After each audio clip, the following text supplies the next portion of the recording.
Baik, Bapak Ibu sekalian, saya hanya mau pesan untuk para petani. Kalau di luar Papua, yang disebut petani itu dia punya lahan besar. Kalau kita di Papua ini, petani itu cari-cari lahan. Ada yang cari-cari lahan dan bahkan tidak punya lahan.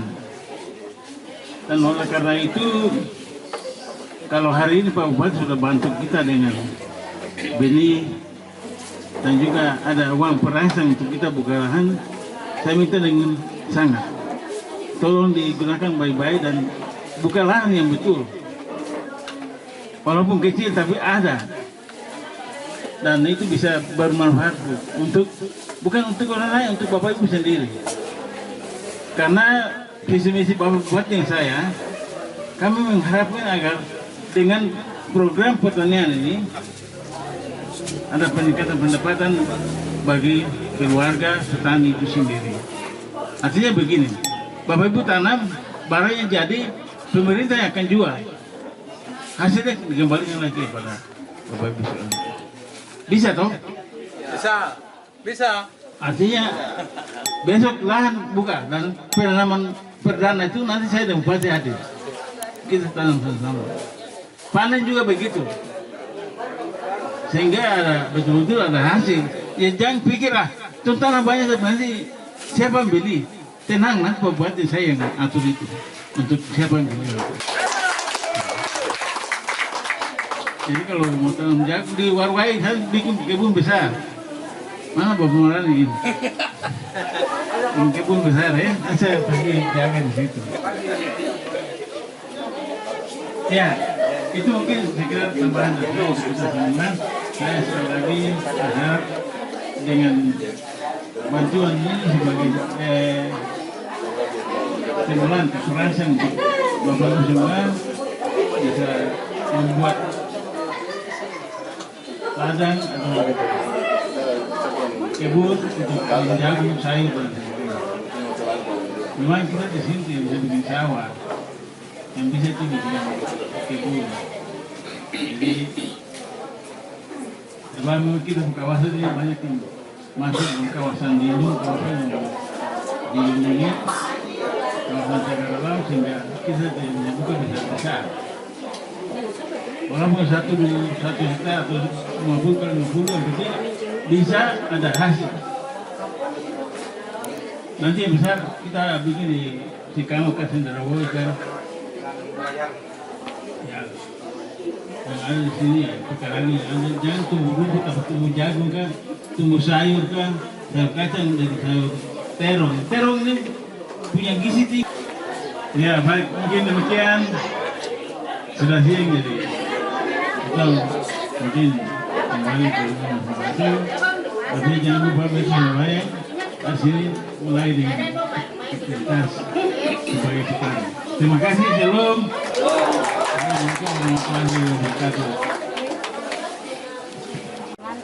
Program unggulan pemerintah Kabupaten Cirebon Damai salah satunya adalah pengembangan dan pemanfaatan lahan pekarangan masyarakat Kabupaten Cirebon Damai seperti apa?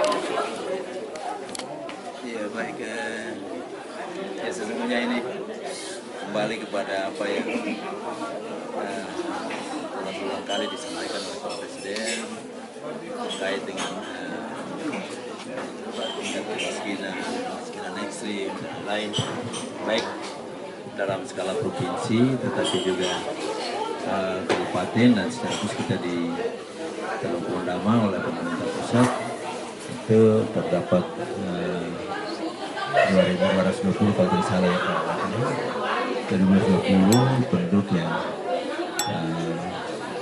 dikategorikan miskin ekstrim ya.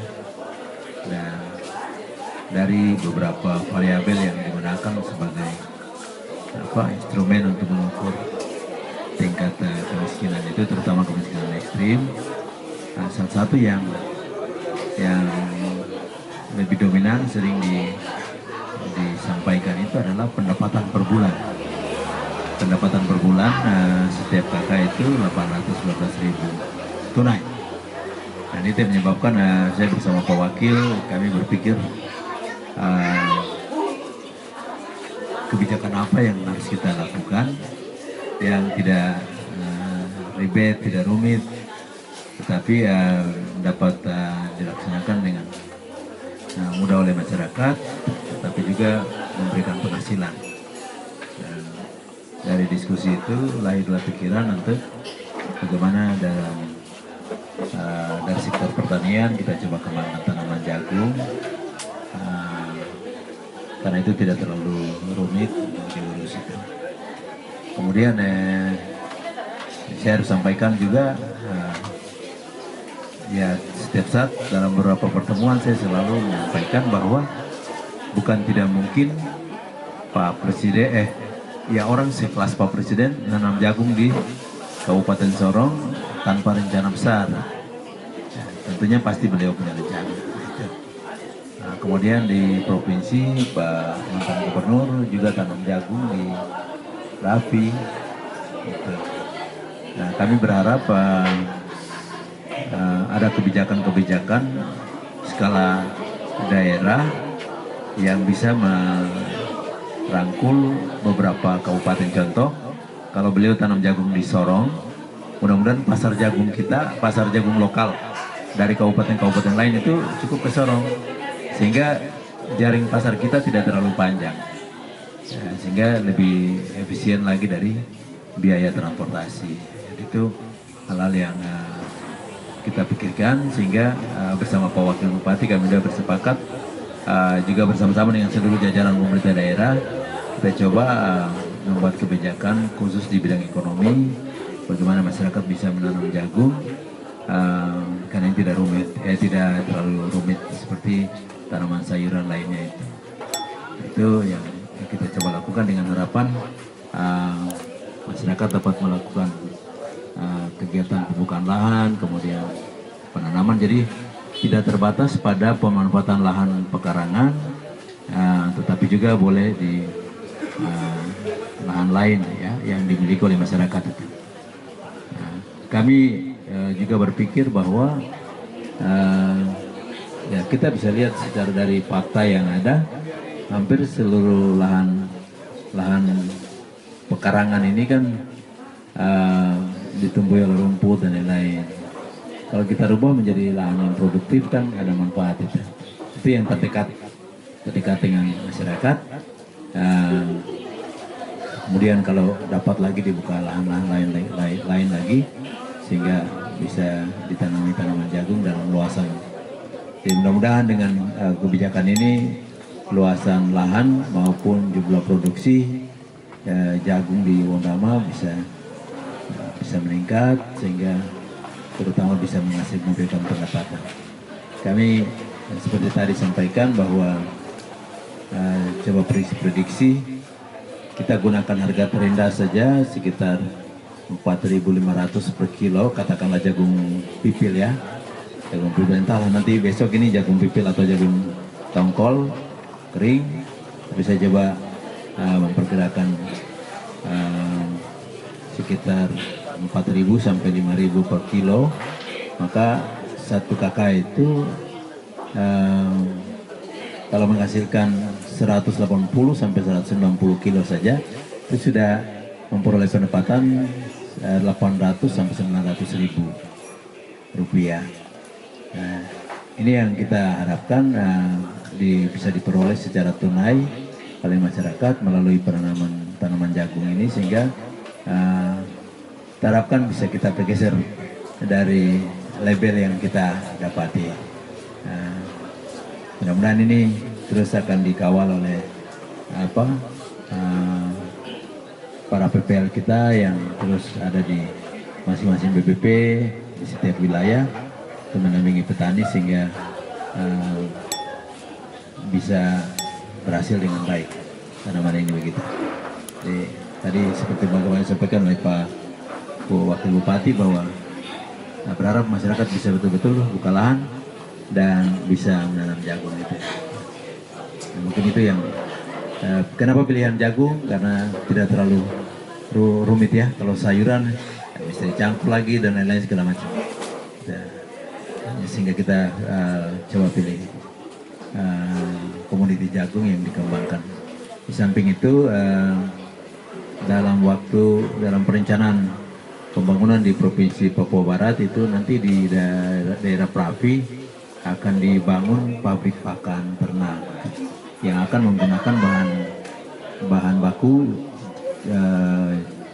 kedelai dan jagung. Nah, ini peluang-peluang pasar yang bersama Pak Wakil kami juga coba lihat.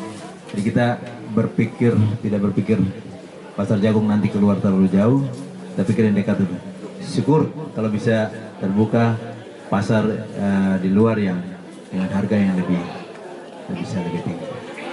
Nah, itu hal yang menjadi dasar sehingga kami coba membuat kebijakan ekonomi seperti demikian. Kenapa harus itu? Karena kita belajar melihat karakter pertanian masyarakat kita. Dan itu jagung tidak terlalu sulit untuk ditanam oleh masyarakat. Demikian kira-kira. Mungkin Pak Wakil mau tambah, silakan. Baik, warga saya mengenai kemiskinan ekstrim, kita diberi target tahun 2024 itu sudah 0%, tidak ada lagi yang miskin ekstrim. Dan oleh karena itu, melalui program kita di Dinas Pertanian ini, 800 kakak yang diberikan bantuan untuk membuat lahan, membuat kebun di lahannya masing-masing. Kalau nanti mereka berhasil, berarti kita sudah berkurang 800, 2.220 kurang 800, berarti tinggal 1.000 lebih. Kita berharap begitu sampai dari tahun 2024 sudah tidak ada lagi yang miskin ekstrim di Kabupaten Cirebon. Dan karena itu program ini sangat penting dan bisa membuat masyarakat kita yang dikategorikan sebagai miskin ekstrim ini bisa mendapatkan peningkatan pendapatan keluarganya dan meningkat, maka miskin ekstrim itu kita turunkan dari 2.220 kurangi 800 dan tahun depan lagi kalau tambah lagi apa sampai dengan 0% di telepon. Demikian dari saya. Ya, ada satu tambahan. Iya, tadi Pak Wakil sudah sampaikan kebetulan ini. Jadi kita kebijakan yang dibuat oleh pemerintah bukan hanya bantuan bibit dan penanaman saja, tapi kita coba fasilitasi sampai pasar. Kebetulan kesepakatan kami bersama dalam di jajaran pemerintah daerah, Kadin Perindako bakal mengkoordinir supaya produksi jagung dari masyarakat itu nanti dibijaksanai sampai mereka di tempat, kemudian pemerintah yang akan memfasilitasi pasar mendekat ke petani begitu. Jadi tidak masyarakat membawa hasilnya cari pasar, ya. Tapi pasar yang mencari mereka, dan itu difasilitasi oleh pemerintah daerah. Ya, mungkin itu. Mari silakan. Satu lagi Pak, ini mengenai penanganan kemiskinan ekstrim dan salah satu kegiatan untuk meningkatkan ekonomi kemasyarakatan.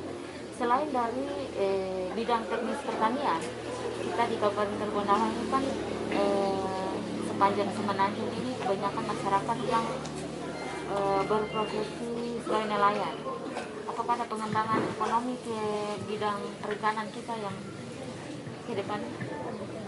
Ya, sebenarnya sama ya, cuma ini yang dilaksanakan tahun ini baik untuk pertanian, tetapi juga untuk perikanan juga disediakan dana untuk kegiatan yang sama untuk masyarakat kita yang berprofesi nelayan. Jadi sebenarnya sama saja, hanya ini yang kelihatan lebih banyak yang sekarang kita lakukan adalah pertanian, tetapi alokasi anggaran untuk kegiatan yang sama juga telah kita siapkan untuk masyarakat nelayan kita. Jadi, baik alat tangkap dan sarana-prasarana lainnya. Telah dialokasikan anggaran di tahun 2022. Di saat yang sama ada dua kebijakan ini yang kita lakukan secara bersamaan. Yang sedang kita pikirkan sekarang adalah bagaimana khusus untuk perikanan itu bagaimana ketersediaan sarana produksi, terutama contoh kita tidak bisa pakai es batu yang biasa yang dari kulkas-kulkas biasa ini, itu. Nah, contoh sekarang nanti tanggal 18 sampai 24 Juli itu ada sidang sinode di Waropen. Itu Pak Bupati Waropen itu minta kita suplaikan dari sini. Itu. Nah, kemarin beliau sudah sampai di Pulau Matas, sampai di kebetulan Pulau Matas kemarin baru kita buka sesi. Pak Bupati bicara dengan masyarakat di situ untuk menyediakan ikan, Pak Bupati beli. Tapi kemarin kami rapat bersama dengan pimpinan OPD, bersama Pak Wakil. Kami juga ada sampaikan kepada pimpinan OPD kalau bisa kita juga, ya ini untuk gereja kita ada sumbangsi. Kalau ada kita bisa menjadikan dana, kita sampaikan kepada masyarakat. Kalau bisa masyarakat sediakan ikannya, nanti kita beli dan kita bawa ke Waropen untuk sumbangan kita. Itu cerita, ya bukan cerita tapi itu sesuatu yang kita melakukan. Tetapi kembali kepada teknis bidang perikanan, kalau itu terjadi, mekanisme itu terjadi, maka tentunya faktor-faktor yang mempengaruhi aktivitas itu harus kita sediakan. Contoh, kalau kita mau kualitas ikan itu baik selama 1 minggu atau lebih, maka tentunya es batu yang dipakai harus es batu yang seperti yang dari PPI itu, yang dalam bentuk kotak-kotak balok-balok, itu es batu balok-balok itu kualitasnya bisa sampai 1 minggu. Nah, itu yang kita pikirkan, dan itu hal yang ke depan mudah-mudahan bisa kita sediakan per distrik dengan energi yang murah. Karena kalau kita pakai diesel, ya tentunya dia harus sediakan BBM lagi dan lain-lain, yang tentunya akan mengeluarkan kos yang cukup mahal. Sehingga kita coba nanti, mudah-mudahan nanti ada yang bisa membantu kami untuk menyediakan semacam pabrik es mini dengan penggunaan energi yang tidak mahal, ya. Energi yang murah, tapi bisa menghasilkan kualitas es yang baik. Gitu. Dengan demikian kita harapkan nelayan kita bisa tidak mengeluarkan biaya yang mahal untuk melakukan produksi di bidang perikanan. Selain itu ada bantuan-bantuan seperti BLT yang kita oleh pemerintah, sebagaimana biasanya sudah berjalan pada tahun sebelumnya, itu tetap kita laksanakan untuk membantu masyarakat kita. Kategori-kategori seperti tadi yang disampaikan.